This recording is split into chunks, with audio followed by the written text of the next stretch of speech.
I think we're like required by NFL law to talk about Brandon Aiyuk, because that's also going to lead us into the Steelers, because we've heard over the last 24 hours, first of all, Pretty Ricky 213, who I have mentioned before, who's like a private, calls himself the People's Insider.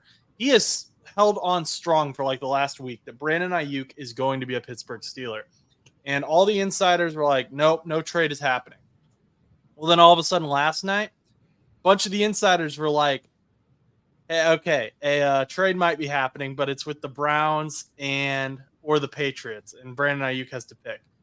Well, now today they're back to, oh, okay, the Steelers might actually be in it as well. So, Chus, your team could be in for this guy right here, and just wondering how you're feeling.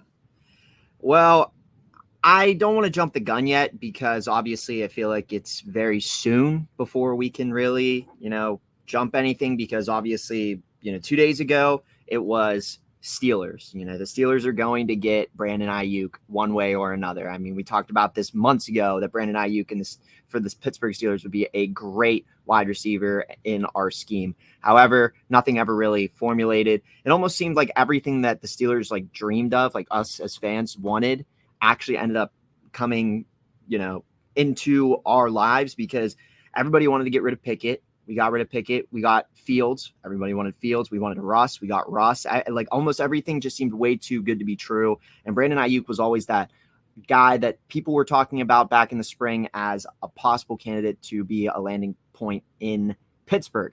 However, what ended up being, one of the big concepts here is that, San Francisco still had to deal him. It wasn't one of those conversations with, similar to Justin Fields, you still have to trade for him. Russell Wilson, it was just a matter of signing a contract and getting a deal done. However, when it comes to Brandon Aiyuk, now, after months of not hearing any trade rumors or anything like that with Brandon Aiyuk, we are now going into preseason this week. We verse the Texans on Friday, and there's these rumors going on about Brandon Aiyuk going to Pittsburgh. And honestly, I don't necessarily buy it just yet. I think he would be a great addition to Pittsburgh. I really do. I think he would be awesome. Not that I don't like George Pickens, because I do, but I really think we need some wide receiver help. I like Roman Wilson, but right now he's hurt, so I can't really evaluate him too well. I mean, he looked okay in camp. I mean, obviously, like I said, he's been in a boot, got out of the boot. Now he's working back towards, playing again. But I think that it would be nice to have a little bit more veteran help, having a Brandon Aiyuk who has been in the league multiple years, and obviously having George Pickens, who's still relatively young, still trying to get his feet wet in the league. He's only been here like a couple years. So it would be really nice to have some sort of veteran presence in that offense, especially when you have Russell Wilson, who is also a veteran and doesn't, really have, not that he wouldn't want to work with the young guys, but I know obviously he's going to want some sort of veteran talent as well to help continue pushing. But if it was me, I would love to get Brandon Aiyuk, but the cost is something that Omar Khan is going to have to evaluate, because right now it seems like the costs, from what I've seen, I think I've seen for the Patriots, it's Kendrick Bourne plus picks. And I think for the Browns, it's Amari Cooper and picks. And I feel like somebody also said somewhere, I don't know if there's truth to this, but it was Highmark, or not Highmark, Highsmith. Highmark is a gate at PPG Paints Arena. That is where the Penguins play.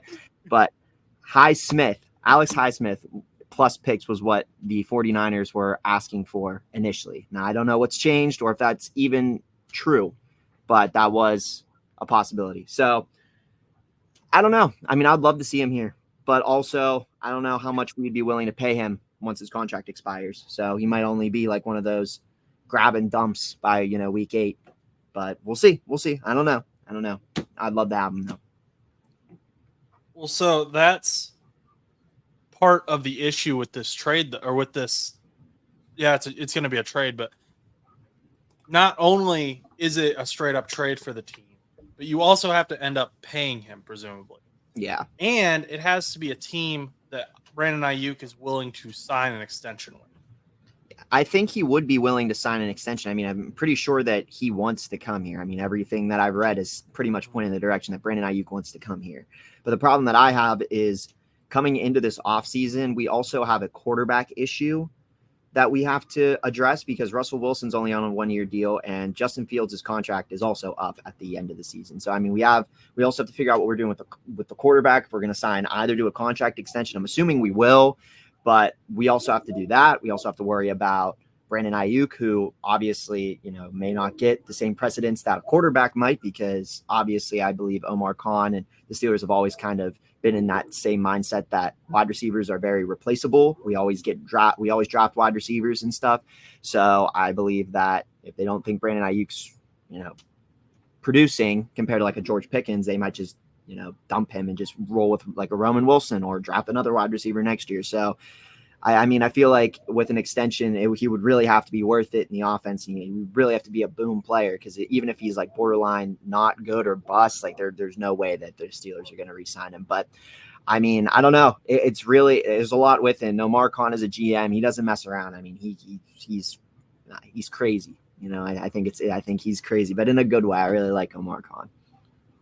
Are you of the opinion that Brandon Aiyuk could be like a wide receiver one in the Steelers offense? Because there's a lot of people who are saying he's a system wide receiver, which everyone on the San Francisco 49ers, except for like Christian McCaffrey, kind of suffers from that when they're in that system, because it's just such a great team. It's the Avengers of football. Do you think, Amari Cooper giving that up for Brandon Aiyuk, that's a lot. That's saying you're putting a lot of faith in Brandon Aiyuk to kind of have that similar sort of production. Do you think he could do that with the Steelers?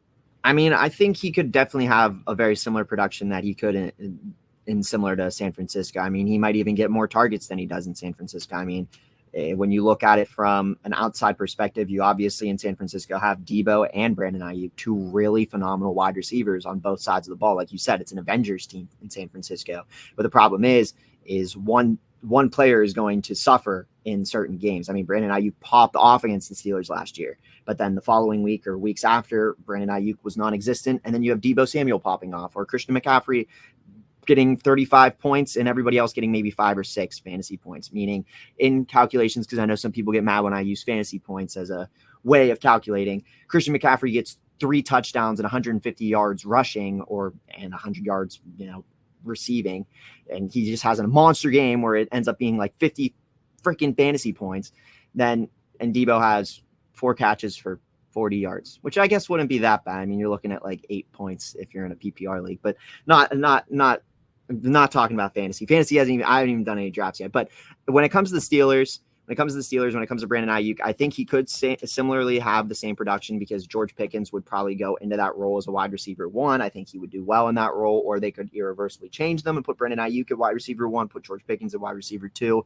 And depending on what Arthur Smith wants to do in his offense, which if he does anything similar to what he did in Tennessee, it's going to be very, very wonky. I mean, not that wonky is bad, but like it's going to be all over the place. So, I mean, I think he could thrive, but I feel like it's too soon to tell, because in a Matt Canada offense, I would say he wouldn't thrive, because nothing thrives in a Matt Canada offense.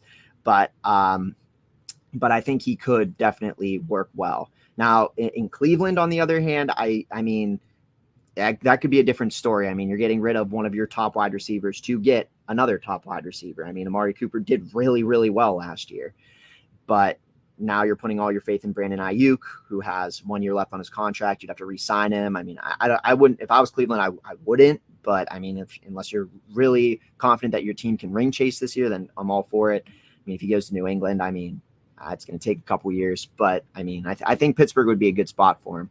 But I think we'll get him. I think we would utilize him well, and I think he would produce well. I mean, he may not be the same crazy breakout player that he was in San Francisco, but I mean, he's still probably going to be like an 8 and 10 touchdown player. I mean, that's pretty consistent. Okay, well, we will keep, and by we, I mean me, keep watching that. It's really all the NFL insiders have been posting about today is different Brandon Aiyuk updates, including that Christian McCaffrey called him a former teammate in an interview. It looked like on accident. So maybe Christian knows something the rest of us don't.